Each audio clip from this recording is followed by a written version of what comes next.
रमन, मैंने कितनी बार बोला है बिना फीस लिए पेशेंट को अंदर मत भेजो। निकालो इन गरीबों को मेरे केबिन से, अभी क्या अभी। पर डॉक्टर साहब, मेरी एक बात तो सुन लीजिए। जब पैसे लाओगे तब सुनूंगा, मेरा समय खराब मत करो, जाओ यहाँ से। डॉक्टर साहब, मैं आपके हाथ जोड़ती हूँ, एक बार मेरी माँ को देख लीजिए, इसकी तबीयत बहुत खराब है, बचा लीजिए डॉक्टर साहब मेरी माँ को। डॉक्टर तो भगवान का रूप होता है साहब, बचा लीजिए इसे। तो क्या मैं फ्री में सबका इलाज करता रहूं? मुझे भगवान बनने का कोई शौक नहीं। पैसे लाओ पैसे, बिना पैसे के यहाँ इलाज नहीं होता। जाओ किसी सरकारी अस्पताल में। रमन, निकालो इनको बाहर और अगला पेशेंट भेजो। इतने बड़े डॉक्टर होके ऐसी अपमानजनक बातें करते हैं। आज आपने जो भी मेरी माँ के लिए कहा वो मेरे लिए पत्थर की लकीर बन गई है। आज देख लिया कि दुनिया कितनी जालिम है। आज मैं प्रतिज्ञा लेती हूँ कि मैं कड़ी मेहनत करूँगी और एक दिन मैं खुद डॉक्टर बनूंगी, जिससे हम जैसे लोगों की भी जान बच सके। जेब में फूटी कौड़ी नहीं, इलाज कराने के पैसे नहीं, और चली है डॉक्टर बनने। ले जा अपनी माँ को यहाँ से। सरोज की तबीयत इस कदर बिगड़ गई थी कि वो चलना फिरना तक भूल चुकी थी। अस्पताल में डॉक्टर राजेश ने अपमानित करके उन्हें बाहर निकाल दिया था। दिनेश टूटा हुआ था। ज्योति रोती हुई माँ को संभालते हुए किसी टूटे सपने की तरह घर लौटी। ज्योति, तेरी माँ की हालत देख के दिल फट रहा है। पापा, फिक्र मत करो, माँ को कुछ नहीं होगा। हम किसी और डॉक्टर के पास चलेंगे जो हमारी मजबूरी समझे। पैसे कहाँ से लाऊं बिटिया? उस राजेश जैसे लोगों ने तो इंसानियत ही बेच दी है। वो डॉक्टर नहीं, राक्षस है बाबा। बेटी, तू हार मत मान, मैं ठीक हो जाऊंगी। माँ, मैं हारने वालों में से नहीं हूँ, मैं तुम्हें ठीक करके ही रहूंगी। ज्योति कुछ देर शांत होकर अपने आंसू पोंछते हुए अपने बाबा से बोली, बाबा, मैं डॉक्टर बनूंगी। डॉक्टर? बेटी, हम गरीब हैं। अरे हमें इतना बड़ा सोचने की आजादी कहाँ है? पिताजी, अब कुछ भी हो जाए, अब यही मेरी तपस्या है। मैं डॉक्टर बनूंगी ताकि किसी भी सरोज को इस तरह जलील न होना पड़े। बेटी, मेरे लिए नहीं, पर हर उस गरीब के लिए बनना जिसका कोई सहारा नहीं होता। माँ, मैं कसम खाती हूँ तुम्हारा सपना जरूर पूरा करूंगी। तूने मेरी आंखें खोल दी बेटी। मैं हर कोशिश करूंगा कि तुझे तेरे लक्ष्य तक पहुंचाऊं। पिताजी, आप बस मेरा हौसला बनाए रखना। उस राजेश को तो मैं दिखाऊंगी कि समाज के लिए अच्छा इंसान पैसे से नहीं, नीयत से बनता है। और वो दिन दूर नहीं जब तू हमारा सिर गर्व से ऊंचा कर देगी, मेरी साहसी बिटिया। दिनेश दूध बेचकर घर चलाता था। उसने दिन रात एक करके अपनी मेहनत बढ़ा दी और पैसों की बचत करने लगा था ताकि फॉर्म और फीस के लिए पैसे जोड़ सके। बस उसका एक ही मकसद था, ज्योति का मेडिकल कॉलेज में दाखिला करवाना। अरे दिनेश, कैसा है? सुना तू अपनी बेटी को डॉक्टर बना रहा है? अच्छा है भाई, अच्छा है। अब तो दूध वाले के भी बच्चे डॉक्टर बनने लगे। अच्छा सपना देख रहा है। अरे मैं भी सोच रहा हूँ खुद प्रधानमंत्री बन जाऊँ। डॉक्टर बनेगी? हाँ, मेडिकल कॉलेज जाएगी। वाह, क्या मस्त जोक मारा है रे।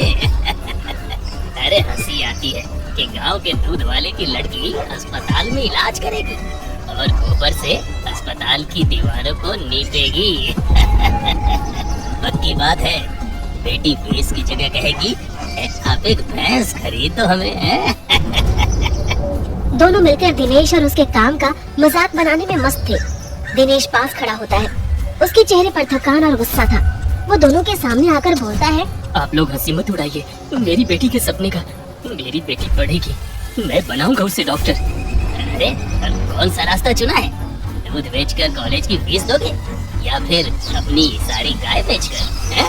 अरे नहीं कल्लू सेठ, भीख मांग के भीख। चुप करो, मैं किसी की तकदीर से खिलवाड़ नहीं होने दूंगा। मेरी बेटी बनेगी इस गांव की डॉक्टर। ओह, इतना आत्मविश्वास? हाँ? तेरी हिम्मत कैसे हुई मुझसे बहस करने की? अब तू दूध बेच कर दिखा, मैं भी देखता हूँ कौन लेगा तुझसे दूध। हरिया बाबू, चलिए इसका बंटाधार करते हैं। तो वह चला हंस की चाल। आप मेरा काम छीन सकते हो, लेकिन मेरी बेटी का सपना नहीं। जो करना है कर लो सेठ। बस कर दिनेश, अब एक बात बर्दाश्त नहीं करूंगा। निकल यहाँ से, गरीब कहीं का। अब तुम्हारी धमकी से मुझे डर नहीं, और याद रखो, हम टूटेंगे नहीं। ठीक है बेटा, अब तुम भी देखना इस गांव में तेरा दूध का धंधा कैसे बंद करवाता हूँ। कल्लू सेठ ने दिनेश को अपमानित ही नहीं किया, बल्कि गांव में उसके दूध के धंधे पर पाबंदी भी लगवा दी थी। कल्लू सेठ ने गांव में अफवाहें फैला दी कि दिनेश के दूध में मरी हुई छिपकली मिली। एक झटके में दिनेश का दूध का धंधा बंद हो गया। अगले दिन चौपाल पे गांव के लोग बातें कर रहे थे। अरे मैंने सुना है कल से दिनेश का दूध का धंधा ठप पड़ गया है। क्या कहा? अरे मुझे तो यकीन नहीं हो रहा। वो जो गाय का शुद्ध दूध बेचता था, अब मेरे ख्याल से किसी ने कुछ अफवाह फैला दी है। कल किसी ने कहा था कि उसके दूध में छिपकली मिली थी। लोग अब उससे दूध नहीं खरीद रहे, सब कह रहे हैं जान रहेगी तो दूध बहुत पिएंगे। मैंने दिनेश का चेहरा देखा, अब उसके हाथ पांव कांप रहे थे। मुझे लगता है ये अफवाहें दिनेश को गांव के सामने नीचा दिखाने के लिए की गई हैं। पर पूछने वाला कौन है? सब तो सेठ के डर से चुप हैं।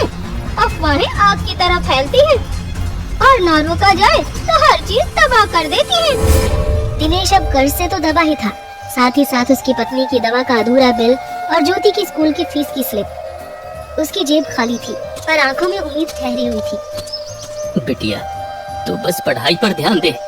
अगर सूरज ढलता है तो उगता भी है, और जब सूरज प्रकाश देता है तो उसे कोई छुपा नहीं सकता। तू भी एक दिन गांव को प्रकाशित करेगी। बिजली का बिल ना भर पाने की वजह से दिनेश के घर रात भर बिजली नहीं आई, लेकिन सड़क किनारे खंभे की लाइट में ज्योति फॉर्म भरती रही।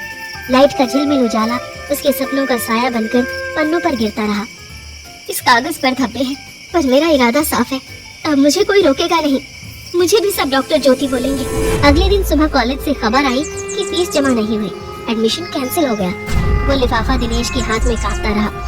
घर में ऐसा सन्नाटा छाया कि सांस लेने की आवाज भी भारी लग रही थी। दिनेश, लगता है किस्मत को भी हमारी गरीबी पसंद आ गई है। नहीं, मैं ऐसा नहीं होने दूंगा।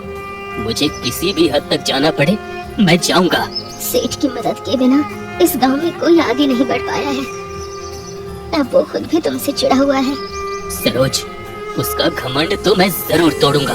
इधर सरोज और दिनेश आपस में अपनी बेबसी बांट रहे थे। उधर ज्योति ने अपनी सहेली रिया को घर बुलाया। चेहरे पर थकान थी, पर आंखों में अभी एक अधूरी सी उम्मीद की झिलमिल रोशनी थी। अरे ज्योति, तू ऐसे मायूस क्यों बैठी है?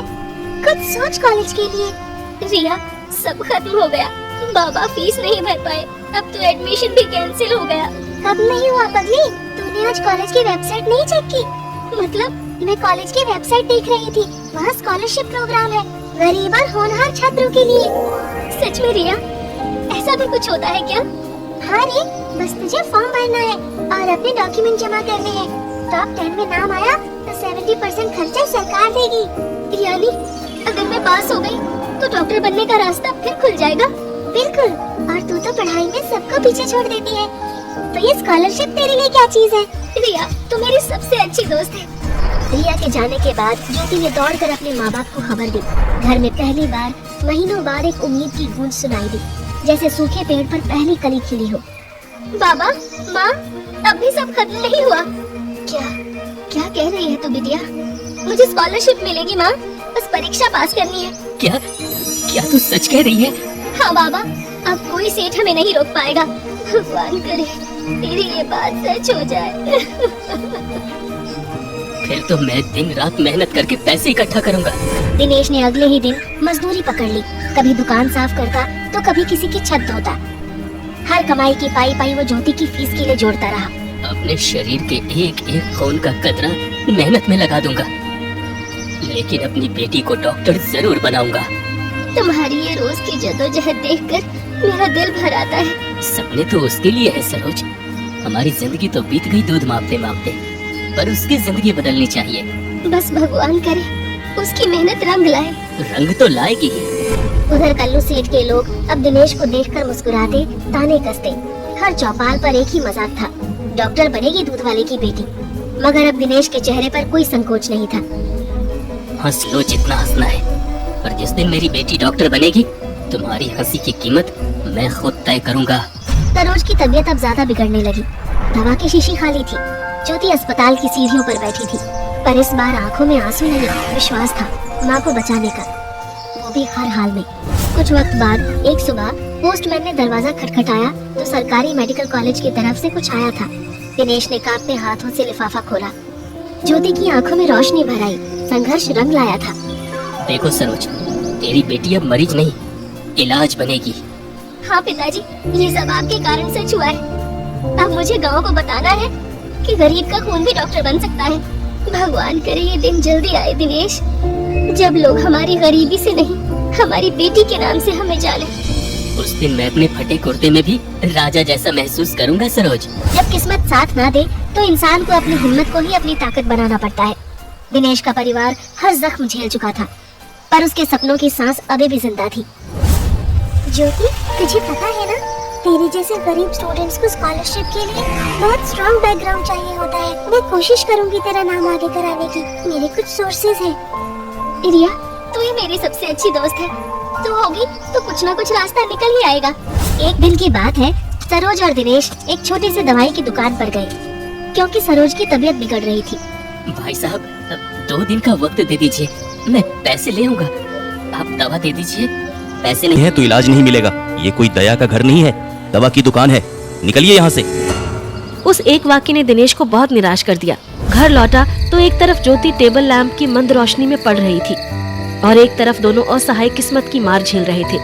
बेटी, आंखें थक जाएंगी, थोड़ी देर सो जा। माँ, अब नींद नहीं, सिर्फ मंजिल दिखती है।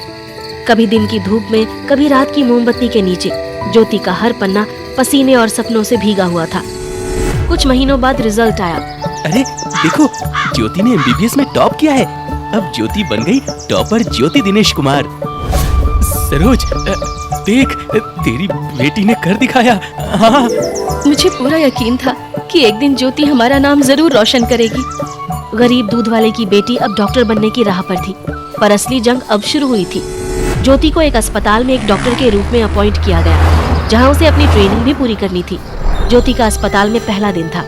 वो कुछ मरीजों का इलाज कर रही थी और सीनियर डॉक्टर्स उसे गाइड कर रहे थे। ज्योति दिल लगा के अपनी ट्रेनिंग पूरी कर रही थी। अगली सुबह जब ज्योति अस्पताल के अंदर थी, उसे पीछे से एक आवाज सुनाई दी। अरे वाह डॉक्टर साहब, हमारा इलाज कब करोगे? ज्योति जैसे ही पीछे मुड़ती है, उसे रिया दिखती है। अरे रिया, तू यहाँ कैसे? मैंने तुझे नहीं बताया था, मेरे पापा ने ये नया अस्पताल बनवाया है। उन्हें आने का यहाँ टाइम नहीं मिलता, बहुत काम आते हैं, इसलिए कभी कभी मैं यहाँ आ जाती हूँ कि सब कुछ ठीक से चल रहा है या नहीं। पर अब तो मुझे टेंशन लेने की कोई जरूरत नहीं, तू जो यहाँ आ गई है। ज्योति, एक पेशेंट को सीनियर डॉक्टर डायग्नोज कर रहे हैं, हमें वो देखना चाहिए। हाँ सुमन, अभी चलती हूँ। रिया, मैं आती हूँ। हाँ ज्योति, फिर मिलते हैं। ज्योति और सुमन ऑपरेशन थिएटर के अंदर जा रहे थे। वो देखते हैं कि पेशेंट का परिवार बाहर है। बचा लो मेरे बच्चे को। आपके अस्पताल के डॉक्टर ने जो दवा दी थी, उससे मेरा बेटा बेहाल हो गया। ये कैसे हो सकता है? यहाँ बिल्कुल सही दवा दी जाती है। बचा लीजिए मेरे बच्चे को डॉक्टर साहब। जैसे ही ज्योति ऑपरेशन थिएटर में जाती है, वो देखती है कि एक बच्चा बहुत बुरी हालत में था। वो ढंग से सांस नहीं ले पा रहा था। डॉक्टर ज्योति, इस पेशेंट की कंप्लीट टेस्ट रिपोर्ट तैयार करो। देखो इसने कौन सी गलत दवाई खा ली जिससे इसकी ये हालत हुई है। Yes doctor. ज्योति तुरंत रिपोर्ट चेक करती है, लेकिन जब वो दवा के पर्चे को देखती है तो उसने देखा कि जो दवा बच्चे ने खाई थी, वो दवा तो पर्चे में लिखी दवा से मैच नहीं कर रही थी। वो दवा तो कंपनी में भी लिस्ट नहीं थी। वो एक नकली दवा थी। नकली दवा का पता चलने से बच्चे की तो जान बच गई, पर अब सच सामने आने लगा था। वो जान चुकी थी कि इसके पीछे एक बहुत बड़ा रैकेट काम कर रहा है और अस्पताल के लोग भी इसमें मिले हुए हैं। उसने ये बात अस्पताल में किसी को नहीं बताई। ज्योति तुरंत पुलिस स्टेशन पहुंचती है और तुरंत इसके बारे में पुलिस को सूचना देती है। सर, ये सारे सबूत हैं, नकली दवाइयाँ, झूठे सर्टिफिकेट, हमारे अस्पताल में सब गलत चल रहा है। तुरंत एफआईआर दर्ज की जाए। अब ये नकली दवा का धंधा नहीं चलेगा। पुलिस तुरंत इसकी छानबीन करने के लिए अस्पताल पहुंचती है। पुलिस ने जब फार्मेसी के रिकॉर्ड को खंगाला तो रिकॉर्ड में रिया के पिता का नाम बाहर आया, डॉक्टर राजेश का, जिसने ज्योति की माँ को जलील किया था। वो कहते हैं ना कि कर्म अपना पता कभी नहीं भूलता। साथ ही कल्लू सेठ का भी, जो नकली दवा का कारोबार चला रहा था और अस्पताल और दुकानों में नकली दवा पहुंचाने का काम करता था। पुलिस तुरंत राजेश के दूसरे क्लिनिक पे उसे गिरफ्तार करने के लिए पहुंचती है और दूसरी तरफ कल्लू सेठ को। अरे देखो, दूध वाले की बेटी अब डॉक्टर बन गई। अरे डॉक्टर नहीं, इसने तो डॉक्टर से बढ़कर काम किया है, लोगों को नकली दवा से बचाने का। हाँ। सरोज, सरोज, देख, तेरी बेटी ने गरीब का सिर ऊंचा कर दिया। हाँ। भगवान करे हर घर की बेटी ज्योति बने, जो अंधेरों में भी रोशनी ढूंढ ले। अगली सुबह ज्योति सफेद कोट में स्टेथोस्कोप के साथ अस्पताल के गेट पर खड़ी थी। कभी जो माँ के इलाज के लिए दर दर भटकी थी, आज उसकी बेटी लोगों का इलाज कर रही थी। गरीबी हार गई, पर ज्योति जीत गई।